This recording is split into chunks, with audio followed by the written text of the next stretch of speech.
अंदर नहीं बुलाएंगे क्या? हाँ अंदर नहीं, यही रुकना, जाना नहीं, हम आ रहे हैं, जाना नहीं हम।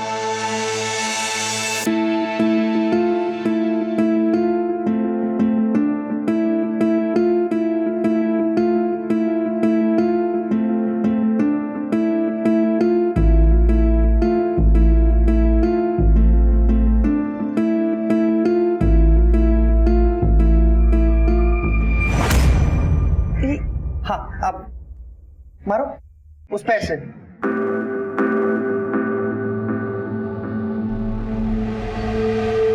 अब आ दो, अब गृह प्रवेश करो। मैं सामान लेके आता हूँ। बिट्टू तुम्हें देखेगा ना तो बहुत खुश होगा। अरे तुम्हारी चप्पल भी। फैसले दिल से नहीं दिमाग से लिए जाते हैं, और जिन फैसलों को दिल और दिमाग दोनों ही सहारा दे उन्हें बदला नहीं जा सकता। और एक बार अगर ऐसा फैसला ले लिया जाए तो फिर ना अंजाम की परवाह होती है और ना ही नतीजे का डर। सुनो, मुझे जाने दो प्लीज। तो तुम्हें जितना पैसा चाहिए था तुम्हें वो मिल गया है ना, अब मुझे जाने दो। नहीं मुझे मारना मत प्लीज, मुझे जाने दो प्लीज, मुझे जाने दो प्लीज।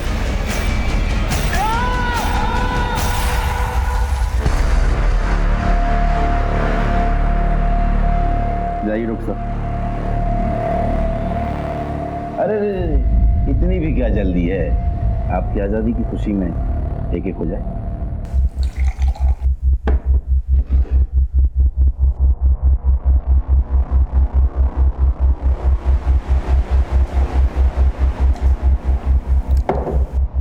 पी ली मैंने, अब जाऊँ ना मैं? निकलो।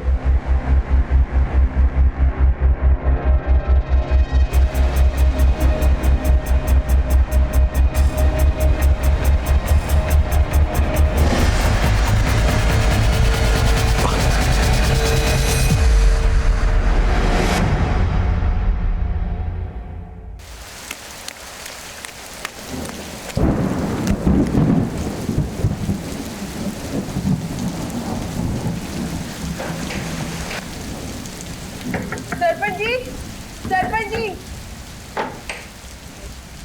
अरे कविता, इतनी रात को सब ठीक तो है ना? हमारे वो और देवर जी अभी तक खेतों से लौट कर नहीं आए। हमें बहुत घबराहट हो रही है। तुम चिंता मत करो, मैं अभी बिट्टू माली और लोगों को लेकर खेतों पर जाता हूँ और उन दोनों को ढूंढ कर लाता हूँ। तुम एक काम करो, तब तक मेरे घर में ही बैठो। है? ये दोनों कहाँ गए होंगे?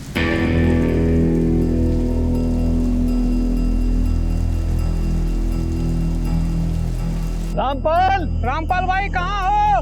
रामपाल भाई, श्यामपाल जी, श्यामपाल भाई कहाँ हो? रामपाल, रामपाल भाई कहाँ हो? श्यामपाल, रामपाल, कहाँ हो श्यामपाल भाई? रामपाल, रामपाल भाई कहाँ हो? रामपाल भाई, अरे भाई रामपाल गाँव, श्यामपाल भाई, ठीक है रामपाल जी। और ये तो निरंजन, पुलिस को फोन लगा। और सुन, मेरे घर से इसकी पत्नी कविता को बुला के ला।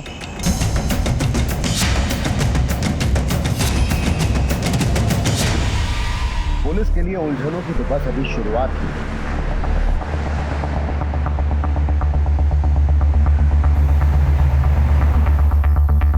आइए साहब।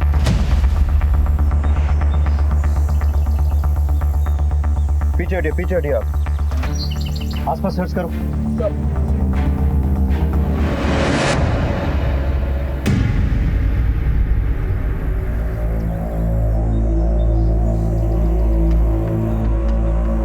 लगता है रामपाल के साथ कोई और भी था यहाँ। सर रामपाल का छोटा भाई श्यामपाल भी गायब है। रामपाल की लाश तो हमें यहाँ मिल गई, पर श्यामपाल को हम ज्यादा अंधेरे में ढूंढ नहीं पाए। सर जल्दी यहाँ आइए। इसे अपनी गाड़ी में हॉस्पिटल ले जाओ, हो सकता है बच जाए। सर ले जाओ। आप नीचे हाथ लगाओ। ले जाओ। सर कहीं ऐसा तो नहीं कि इन दोनों भाइयों के बीच में किसी बात को लेकर अनबन हो? जिसके बाद रामपाल को उसी के भाई श्यामपाल ने मार दिया और श्यामपाल जानबूझकर ज्यादा शराब पीने के बाद बेहोश हो गया, जिससे उस पर शक ना हो सकता है। विकास, उस रस्सी और बॉटल्स को फोरेंसिक जांच के लिए भिजवाओ। ये पता लगवाओ कि उन पर इन दोनों भाइयों के फिंगरप्रिंट्स हैं या फिर ये सब किसी और का किया धरा है। Okay sir.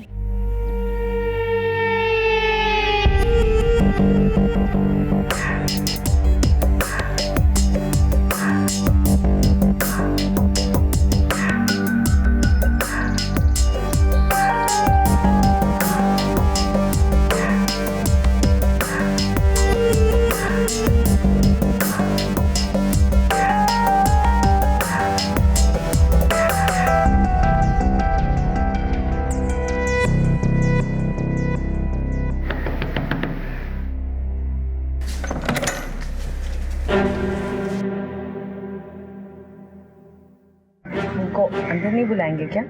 हाँ, अंदर नहीं, ठीक रुकना, जाना नहीं, हम आ रहे हैं, जाना नहीं हम।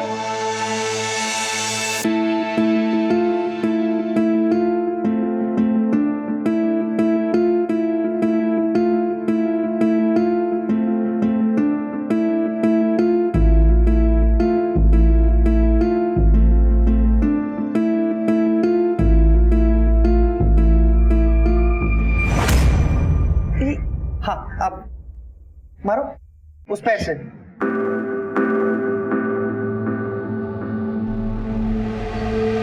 हाँ, अब आ दो, अब गृह प्रवेश करो। मैं सामान लेके आता हूँ।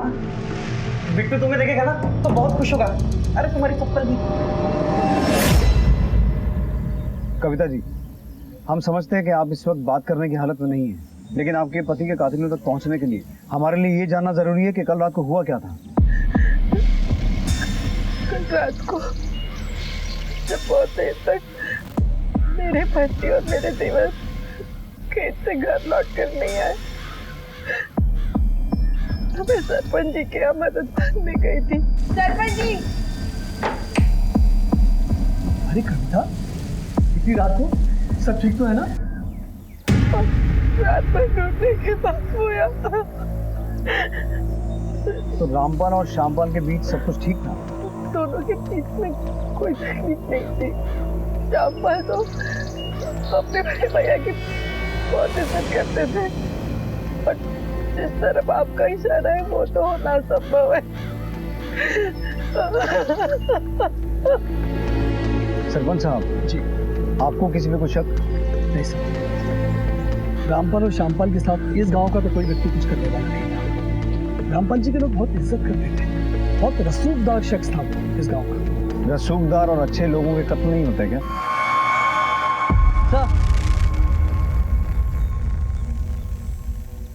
सर ये बंसी है, रामपाल के खेतों का रखवाला। साहब, रामपाल जी और श्यामपाल जी अपने खेतों से निकल गए थे, फिर यहाँ रास्ते में क्या हुआ नहीं पता। तो रामपाल और श्यामपाल के बीच कुछ खास नहीं हुई थी? कभी नहीं साहब। ठीक है, तुम जा सकते हो।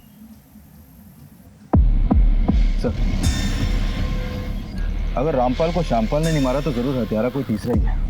लेकिन सवाल ये खड़ा होता है विकास कि अगर हत्यारा कोई तीसरा है तो उसने सिर्फ रामपाल को क्यों मारा, श्यामपाल को जिंदा क्यों छोड़ दिया? क्या उसकी दुश्मनी सिर्फ रामपाल से थी? लेकिन इन सभी सवालों के जवाब तभी मिलेंगे जब श्यामपाल होश में आएगा। तब तक इन दोनों भाइयों के बारे में गाँव वालों से पता करते हैं। Right sir? साहब कभी कभी जो दिखता है ना वो होता नहीं है। मतलब? साहब ऊपर से तो पूरा परिवार काफी खुश और मिलजुल के रहने वाला लगता था, अंदर क्या चल रहा है किसे पता। साहब मुझे देवर भाभी का कोई चक्कर ही लगता है। ऐसा क्यों लगता है तुम्हें? दोनों हम उम्र थे, जो रामपाल चाचा के साथ कौन शादी करता है?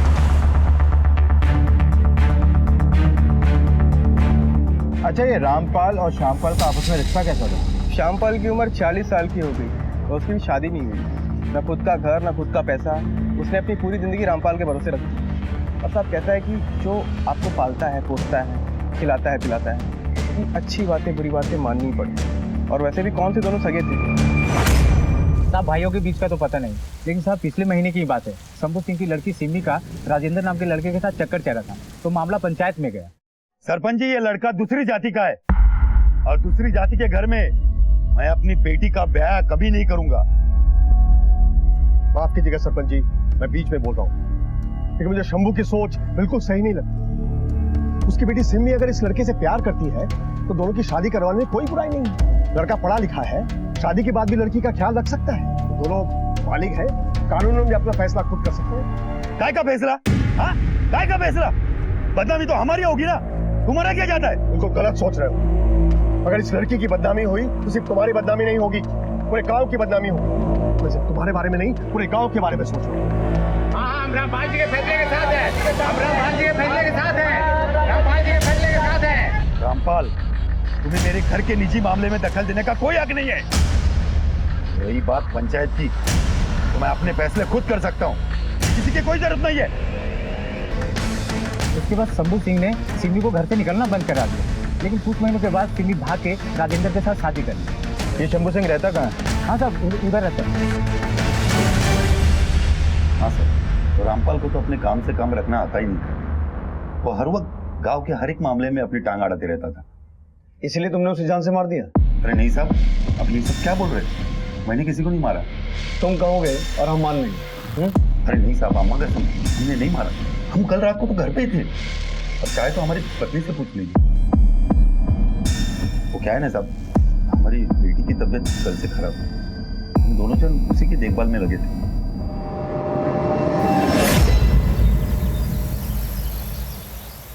क्या है ना, यहाँ ज्यादा बिजली बंद होती नहीं है, पर आज पता नहीं क्यों। तुम ये लो ना, ऐसा करो ना। शायद बिट्टू आ गया। बिट्टू, अब बिट्टू, वो तुम्हारी मम्मी है, जाओ गले मिलो। वो बहुत छोटा था ना जब तुम चली गई थी, शायद पहचान नहीं रहा। जाओ बेटा, मम्मी। हाँ, जाओ जाओ जाओ।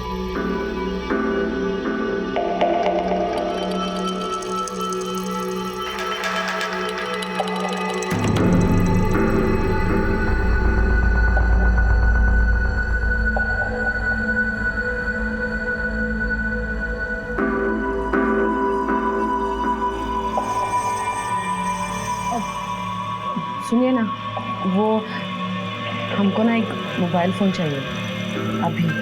बस इतनी सी बात, हम अभी जाके ले आते हैं। तुम एक काम करो, तब तक तुम बिट्टू के साथ खेलो, हम मोबाइल लेके आते हैं। मोबाइल लेके, कपड़े तो बदले नहीं, अभी लेके आते हैं।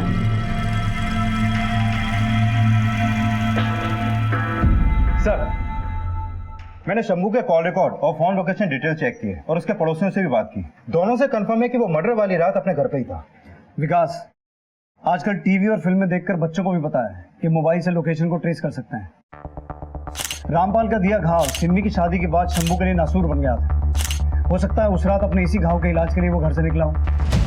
सर, श्यामपाल और कविता, ये दोनों कई सालों से एक ही घर में रह रहे हैं। हो सकता है इस मर्डर के पीछे देवर भाभी के प्रेम प्रसंग वाला कोई एंगल हो, क्योंकि श्यामपाल और कविता की उम्र लगभग एक ही है, वहीं रामपाल कविता से उम्र में काफी बड़ा है।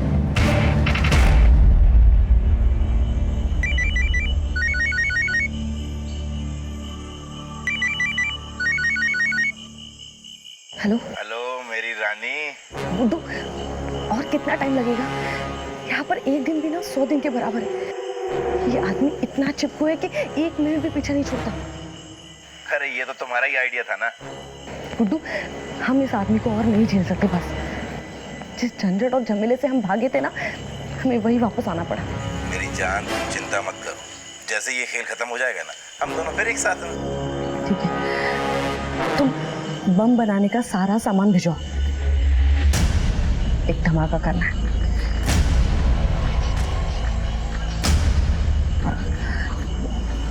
सुनो, लगता है राजेश जग गया, हम बाद में फोन करते हैं, ठीक है?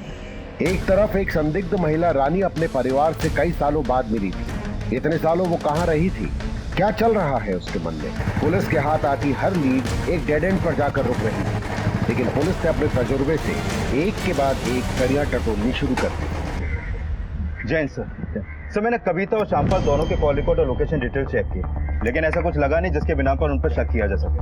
और सर, फॉरेंसिक रिपोर्ट के मुताबिक वारदात पे मिली दोनों शराब की बोतल्स में स्लीपिंग पिल्स के ट्रेसेस मिले। फॉरेंसिक टीम का कहना है कि रामपाल और श्यामपाल दोनों को बेहोश करने के लिए कम से कम 8 से 10 गोलियों का इस्तेमाल किया गया है। तो रामपाल और श्यामपाल दोनों की बॉडीज में उन पिल्स के ट्रेसेस मिले? यस सर, दोनों बोतल्स में पिल्स मिक्स की गई थी, जिसके बाद वो शराब पीते ही दोनों बेहोश हो गए। सर, ये फॉरेंसिक रिपोर्ट आने के बाद मैंने अपने कुछ कॉन्स्टेबल्स को क्राइम सीन पर दोबारा विजिट करने के लिए भेजा, जहाँ से कुछ ही दूरी पर उन्हें एक शराब की बोतल और मिली है। ये देखिए सर, इस बोतल को इतने अच्छे तरीके से साफ किया गया है कि इसके फिंगरप्रिंट्स भी मिट गए हैं। और ये उसी ब्रांड की बोतल है जो बोतल हमें क्राइम सीन पर पहले मिली थी। और हाँ सर, एक बात और, ये ब्रांड लोकली अवेलेबल नहीं है। ये ब्रांड अगर लोकली अवेलेबल नहीं है तो ये बात तो साफ है कि उस रात कोई तीसरा आदमी ये शराब लेकर बाहर से आया था या फिर बुलाया गया था। स्ट्रेंज, एक छोटे से गांव में मर्डर की इतनी बड़ी तैयारी।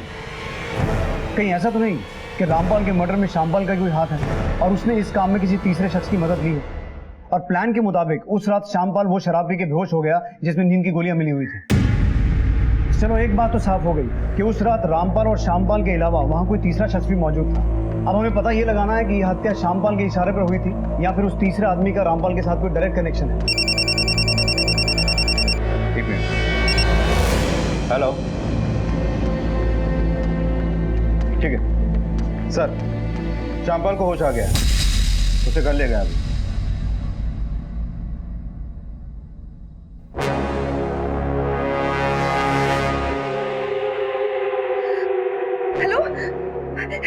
देखो, हमारी बात सुनो। देखो, जो कुछ भी हुआ ना उसे भूल जाओ। हम सब कुछ भुलाकर हम तुम्हारे पास वापस आने को तैयार हैं। बार बार फोन करना बंद करो। देखो, मैंने अपना फैसला तुम्हें सुना दिया है। अब जरा सी भी शर्म है ना तो चुल्लू पर पानी में जाके डूब मरो। और हमारे बीच में अब कुछ भी नहीं है। और वैसे भी तुम जैसी गिरी हुई औरत के लिए मैं फिर से अपनी बीवी और बच्चे को नहीं छोड़ सकता। रखो फोन, और आज के बाद कभी फोन करने की कोशिश मत करना।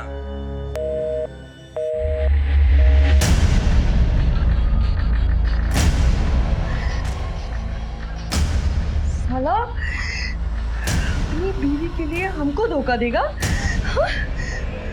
हमको छोड़ के चला जाएगा।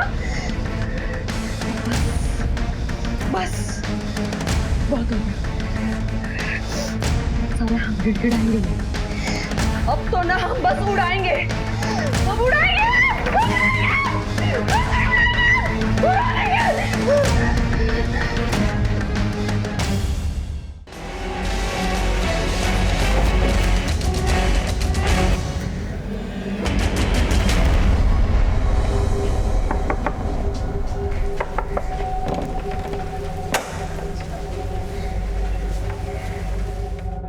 श्यामपाल, आइए।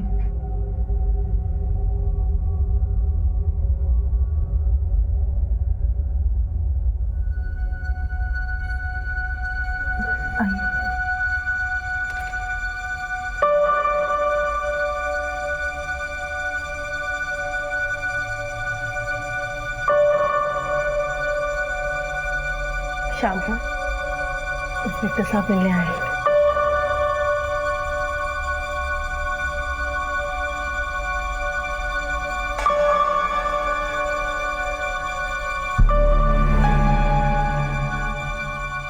बताइए, क्या हुआ था उस रात?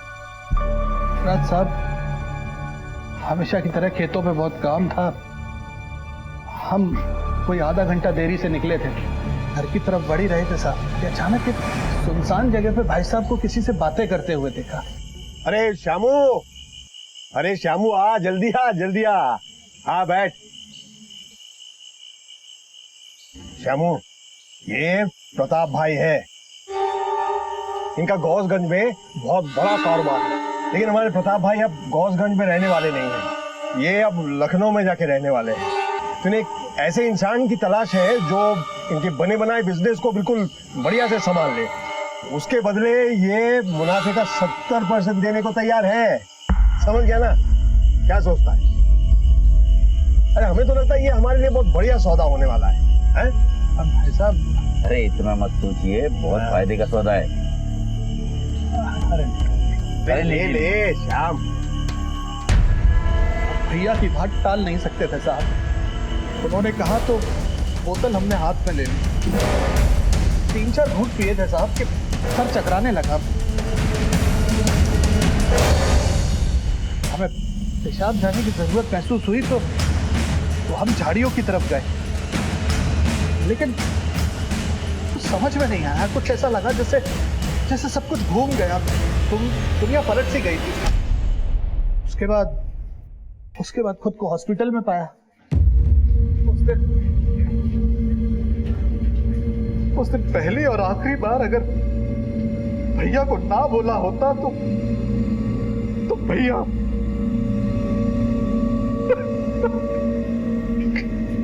आपने उस आदमी का चेहरा देखा था? नहीं साहब, उसने गमछा लपेटा हुआ है। श्यामपाल, ऐसा भी तो हो सकता है कि तुम अपने बड़े भाई की गुलामी करते करते थक गए थे, आजादी चाहते थे। वैसे भी तुम दोनों भाइयों का रिश्ता सौतेला ही था। आप अपने शक कर रहे हैं साहब? हम शक क्यों ना करें? उस कातिल ने सिर्फ तुम्हारे बड़े भाई को मारा, तुम्हें सिर्फ बेहोश करके छोड़ दिया। और हैरानी की बात है कि तुमने उस आदमी के साथ बैठ के शराब पी, लेकिन उसका चेहरा तुमने नहीं देखा। तो ऐसा क्यों नहीं हो सकता कि तुम्हारी नजर अपने बड़े भाई की प्रॉपर्टी और उसकी बीवी पर थी? क्यों? यही प्लान था ना तुम दोनों का? प्लान? कौन सा प्लान? हम रामपाल जी से बहुत प्यार करते थे और मरते दम तक करते रहेंगे। रामपाल जी के साथ अगर किसी ने हमारा नाम भी सुन लिया तो गांव में जीना मुश्किल हो जाएगा हमारा। हम रामपाल जी को कभी धोखा नहीं दे सकते थे। उन्होंने हमारा हाथ उस वक्त थामा था तो पूरी दुनिया हमारे हाथ से छूट चुकी थी। एक बेबस विधवा की मांग में सिंदूर भरा था, मुझे दोबारा सुहागन बनाया था। हमारे भैया हमारे पिता के समान थे साहब। पहली भाभी की मौत के बाद उन्होंने खुद को काम में डुबो सा लिया था। ये जो कुछ भी आप देख रहे हैं ना साहब, ये सब हमारे भैया ने अपनी कड़ी मेहनत से हासिल किया। चलो उनका तो समझ में आता है, लेकिन तुमने शादी क्यों नहीं की? कविता के लिए? ऐसी बातें कर रहे हैं साहब, हमारे और हमारे भाभी के बीच में कभी कुछ नहीं था और नहीं हो सकता है साहब। भाभी ही क्या, किसी भी लड़की के साथ हमारा कभी कुछ नहीं हो सकता, क्योंकि हम किसी औरत के लायक नहीं है सर। फिर नई कहानी। सर, ये रामपाल की पोस्टमार्टम रिपोर्ट। इस रिपोर्ट से साफ हो गया है कि उसकी बॉडी में शराब के साथ साथ नोलेन सिम नाम की स्लीपिंग पिल्स भी काफी मात्रा में मिली हुई थी, जिसकी वजह से रामपाल अनकॉन्शियस हो गया और फिर हत्यारे ने रस्सी की मदद से उसका गला घोंटकर उसको मार डाला। सर, इस रिपोर्ट के हिसाब से उसकी मौत 8 जुलाई की रात 12 से 2 बजे के बीच हुई थी। सर, मैं भी आपको एक बात बताना चाहता हूँ। सर, आज से 6 महीने पहले मैं मुरादाबाद में पोस्टेड था, जहाँ पर डॉक्टर अवस्थी का मर्डर केस आया था। डॉक्टर अवस्थी को किडनैप करके उनका मर्डर कर दिया गया था। सब वो मर्डर और ये मर्डर एक तरीके से किए गए हैं। सेम ब्रांड की दारू यूज की गई है, सेम स्लीपिंग पिल्स यूज की गए हैं। सर, इतनी सारी बातें इत्तेफाक तो नहीं हो सकती ना। सर, उस केस में हमने संदीप सिंह को और उसके गैंग को अरेस्ट किया था। Good observation Yadav. एक काम करो, मुरादाबाद पुलिस डॉक्टर अवस्थी के मर्डर केस की फाइल यहाँ मंगवा लो, देखते हैं हमारे यहाँ क्या लगता है। सर, पुलिस कांस्टेबल यादव की सतर्कता ने इस केस को एक नई दिशा दी थी। क्या उसका शक सही था या फिर रामपाल की मौत के पीछे कुछ और ही राज दफन थे? दूसरी तरफ रानी किस धमाके की साजिश में लगी थी? ये दिवाली नहीं है जो पटाखे फोड़ने, बड़ा धमाका करना है, बहुत बड़ा धमाका। इसलिए अब तुम हमको ये बताओ कि सामान क्या क्या चाहिए। क्या सिर्फ आधा किलो बस होगा? हाँ, और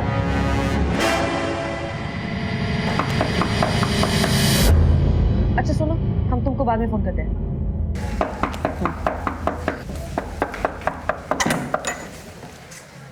काफी देर से खटखटा रहा था, क्या कर रही थी? तुमसे मतलब? नहा रहे थे हम। कोई तकलीफ? नहीं, तकलीफ कैसी? अब तो तुम घर आ गई हो, मेरा मतलब अपने घर आ गई हो। तुम एक काम करो, तुम आराम से बैठो, मैं तुम्हारे लिए चाय बना के लाता हूँ। हाँ, और हाँ, वो काफी अच्छी लग रही हो।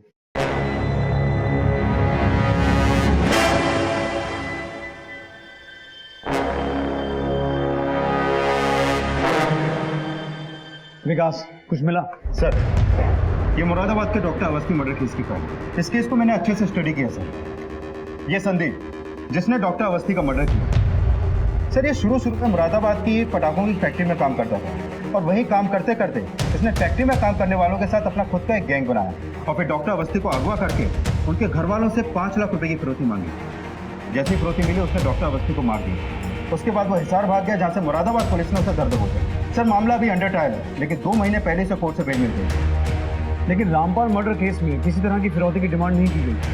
अगर संदीप ने रामपाल को मारा है तो संदीप को इस बात से क्या फायदा हुआ होगा? सर हो सकता है ये फायदा संदीप को श्यामपाल से मिला हो। मतलब श्यामपाल ने संदीप को हायर किया हो। यू मीन टू से कॉन्ट्रैक्ट के लिए? पॉसिबल है सर। एक काम करते हैं, इस केस की फाइल को एक बार दोबारा गो थ्रू करते हैं। अक्सर संदीप सिंह जैसे छोटे मोटे गैंगस्टर अपना सिम तो चेंज करते हैं लेकिन अपना फोन चेंज नहीं करते। एक काम करो, डॉक्टर अवस्थी मर्डर केस के जितने भी कल्प्रिट हैं उन सबके फोन्स का IMEI नंबर ट्रेस करो। ये पता लगाने की कोशिश करो कि हाल फिलहाल में ही उनमें से कोई भी फोन इस एरिया में एक्टिव हुआ है। Okay sir.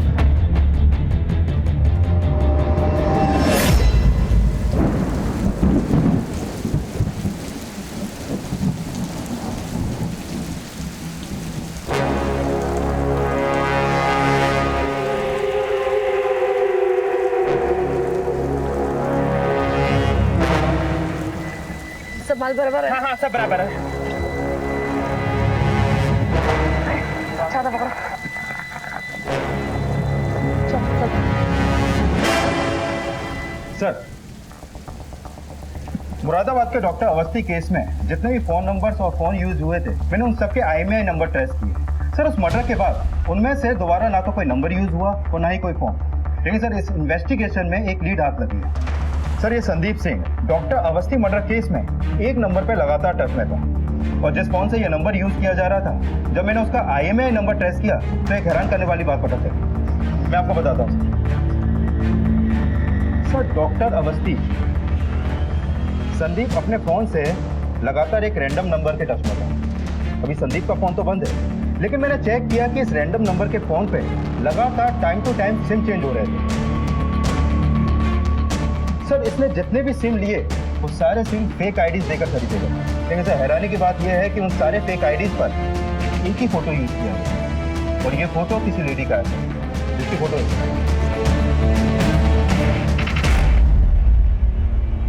और सर रामपाल के मर्डर के वक्त भी ये फोन आदमपुर में एक्टिव था जहां पे रामपाल का मर्डर हुआ। विकास, तुमने एक बात नोट की, मुरादाबाद मर्डर केस के बाद संदीप के फोन और इस फोन की लोकेशन कई बार सेम रही है। जो भी इस फोन का इस्तेमाल कर रहा है वही हमारा प्राइम सस्पेक्ट है। विकास, इस औरत की फोटो दिल्ली, हरियाणा, मध्य प्रदेश, यूपी और बिहार पुलिस में सर्कुलेट करवाओ और पता लगाओ कि इसकी असली पहचान क्या है। Okay sir. एक तरफ जहां रानी अब आदमपुर पुलिस की हिट लिस्ट में थी, वहीं दूसरी तरफ वो किसी बड़ी साजिश को अंजाम देने में लगी थी। एक सीधी सादी दिखने वाली महिला का एक गैंगस्टर संदीप सिंह से क्या संबंध था?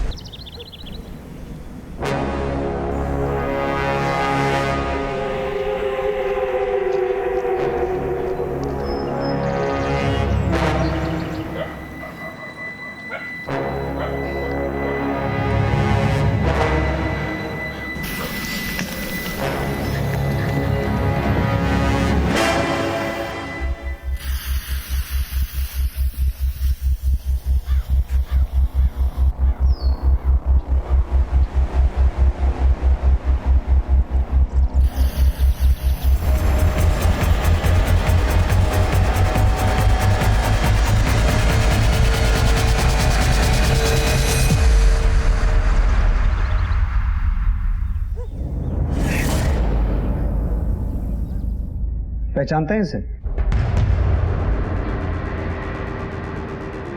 नहीं सर, हम इसे नहीं जानते। और इसे? इसके भी सर। सर इन दोनों में से हमने किसी को भी पहले नहीं देखा। सर मदन सिंह का फोन था। ये औरत जहाँ किराए पे रहती थी उसका पता चला।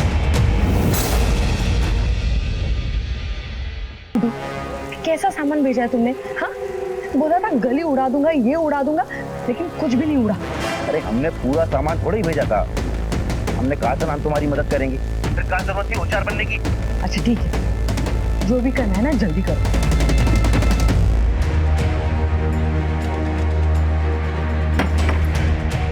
यही घर बताया था ना? हाँ सर, घर तो यही है सर। ये आदमी यहाँ बगल में रहता है।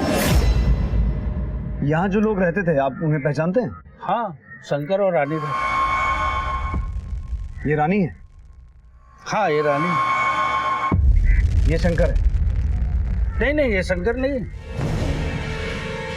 तो यहाँ जो आदमी रानी के साथ रहता था उसका स्केच बनवा सकते हैं? नहीं साहब, इतना बार तो वो लड़के को देखा भी नहीं। ठीक है, शुक्रिया। विकास, इसका मतलब है यहाँ संदीप अपना नाम बदल के नहीं ले रहा, ये शंकर कोई और ही है।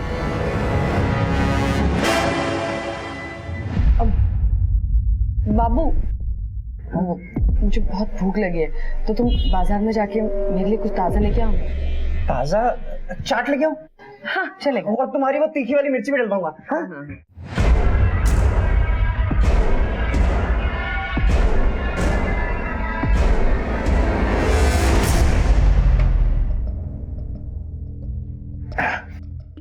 क्या हाल है मेरी जान? कैसी गुजर रही हैं रातें अपने पुराने पति के साथ? अच्छा, हमने आपको बोला था वो सामान लाने के लिए, बुलाया? ये रहा वो सामान। अब तुम्हें धमाका करने से कोई नहीं रोक सकता।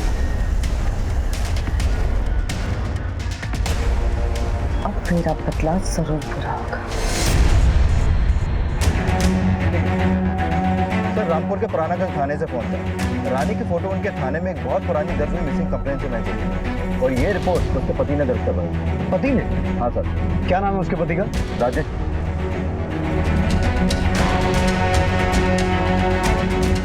ठीक है। हाँ सर।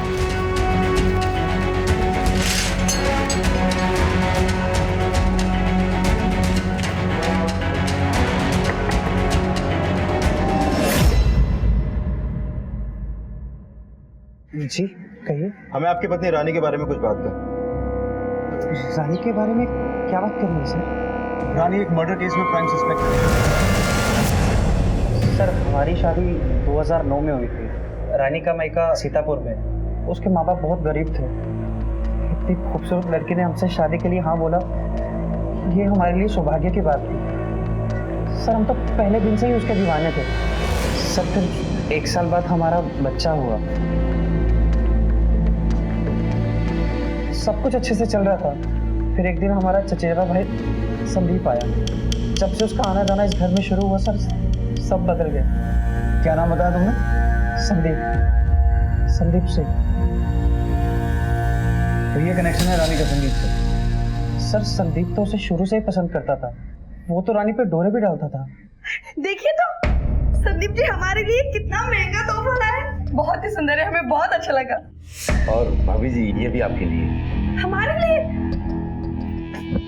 शुक्रिया संदीप जी, हमको ना आपके सारे तोहफे बहुत ही अच्छे लगे। पर संदीप, जरूरत नहीं थी इतने महंगे गिफ्ट लेके आने की। जरूरत क्या मतलब? आप तो हमारे लिए कुछ नहीं लाते हो। अगर ये हमारे लिए तोहफा लाए तो दिक्कत हो रही है आपको। आपसे तो बात करने मुश्किल है। अरे हमको कोई तोहफा नहीं चाहिए।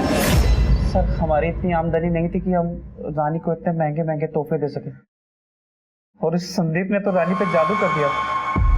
रानी भाग गई और उसके 2 दिन के बाद संदीप भी भाग गया। इसी के चलते हमने रानी के गुमशुदा होने की रिपोर्ट दर्ज करवाई थी। लेकिन लोकल पुलिस ने हमें बताया कि जब से तुमने रानी की FIR दर्ज करवाई है, उसके बाद से एक बार भी तुम रानी के बारे में पूछने नहीं गए। ऐसा क्यों? सर, रानी के भागने के कुछ दिन के बाद मुझे उसका फोन आया था। उसने कहा था कि हम उसे ढूंढने की कोशिश ना करें। उसने तो ये भी कहा था कि उसने संदीप से शादी कर ली। सर, किसी को इस बात का पता ना चले और हमारे खानदान की बदनामी ना हो, इसलिए मैं पुलिस स्टेशन में नहीं गया। फिर उसके 1 साल के बाद संदीप हमसे मिलने के लिए आया।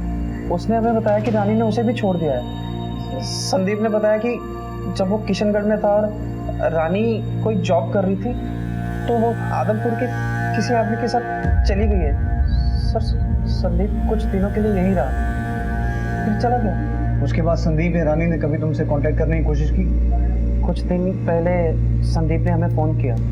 राजेश भाई, मुझे माफ कर दो। जिस आदमी के लिए रानी मुझे छोड़कर गई थी, उस आदमी ने रानी को छोड़ दिया और अब वो वापस लौट आई है मेरे पास। रानी किसके साथ भागी थी जानते हो? संदीप बता रहा था कि वो आदमपुर का कोई अमीर आदमी है, शायद शंकर। तो हाल फिलहाल में रानी या संदीप से कोई बात हुई है? सर वो एक हफ्ता पहले ही रानी वापस आई है। तो रानी अभी यहीं है? जी हाँ सर, पर वो सुबह से कहीं गई है। हाँ, मैं रानी के कमरे की तलाशी ले लूंगी।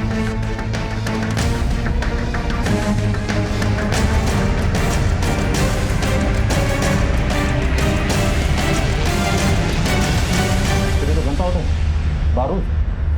रानी बॉम्ब बना रही है। ये बॉम्ब बनाने का सामान किसी बड़ी साजिश की तरफ इशारा कर रहा है। सर संदीप मुरादाबाद में किसी पटाखा फैक्ट्री में काम करता था, जरूर उसी ने यह सारा सामान रानी को लाकर दिया होगा। इसका मतलब है रानी और संदीप कुछ बड़ा प्लान कर रहे हैं। राजेश, रानी की जिंदगी में आजकल क्या चल रहा था?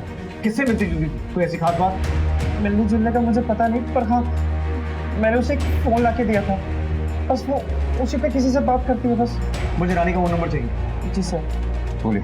सर वो नंबर है 9820। इस नंबर की करंट लोकेशन निकलवाओ और पता करो वो किससे बात करती है। इससे पहले रानी और संदीप अपने प्लान में कामयाब हों, हमें हर कीमत पर उन तक पहुंचना है। Okay sir. राजेश से मिली जानकारी ने इस केस को एक पक्की दिशा दे दी थी, लेकिन इन सब का रामपाल की हत्या से क्या लेना देना था? पुलिस ने रानी के नंबर को तुरंत ट्रेस करना शुरू किया। जिस मिशन को अंजाम देने के लिए रानी निकली थी, उसे रोकना एक बड़ा चैलेंज था और पुलिस ने उस चैलेंज को स्वीकार किया था।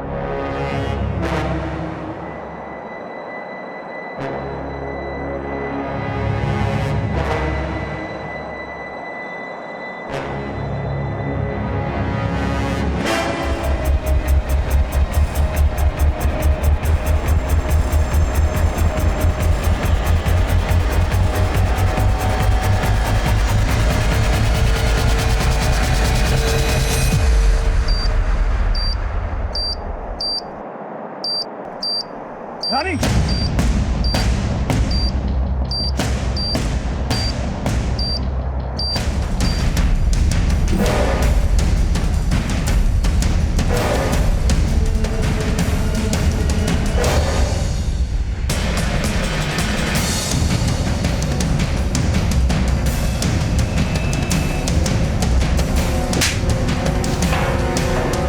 यही सोच रही हो ना कि हम तुम तक कैसे पहुंचे? दरअसल हमने श्यामपाल से शंकर के बारे में बात की थी। शंकर? शंकर तो हमारा भतीजा है साहब, हरदोई में रहता है। हरदोई में कहाँ? नदी किनारे वाली सड़क के पास। तुम्हारी कहानी है बड़ी दिलचस्प, इसलिए मैं ये कहानी शुरू से सुनना चाहूंगा। बोलो बोलो।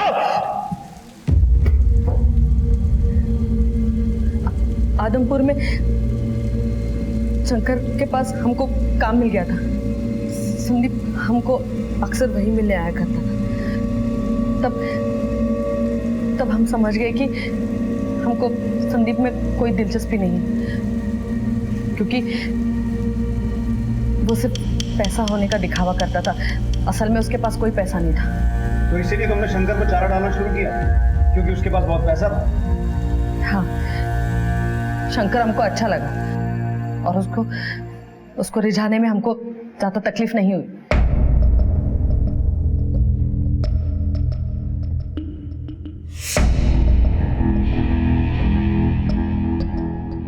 आपने पेपर्स को क्लिक नहीं किया, हम कर देते हैं। ये बहुत इम्पोर्टेंट है। ये तो प्रॉपर्टी के पेपर्स हैं। बहुत प्रॉपर्टी आपके पास? बस वो खानदानी है।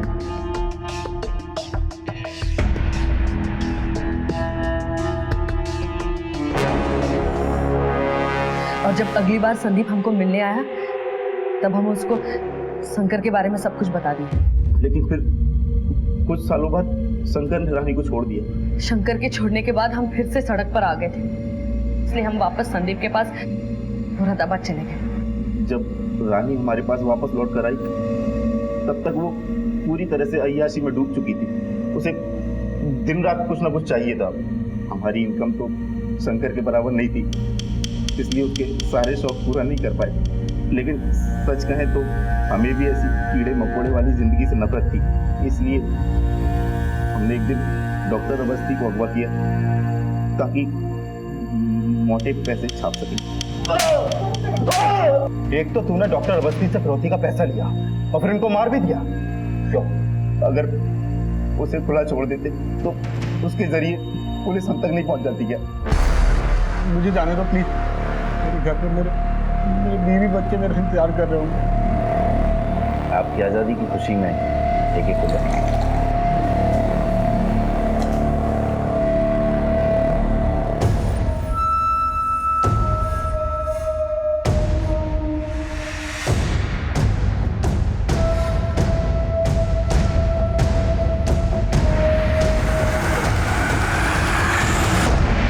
इतना सब कुछ करने के बाद भी पुलिस ने संदीप को पकड़ लिया और संदीप के बाहर निकलने से पहले हमने मुरादाबाद में एक मकान का इंतजाम कर लिया।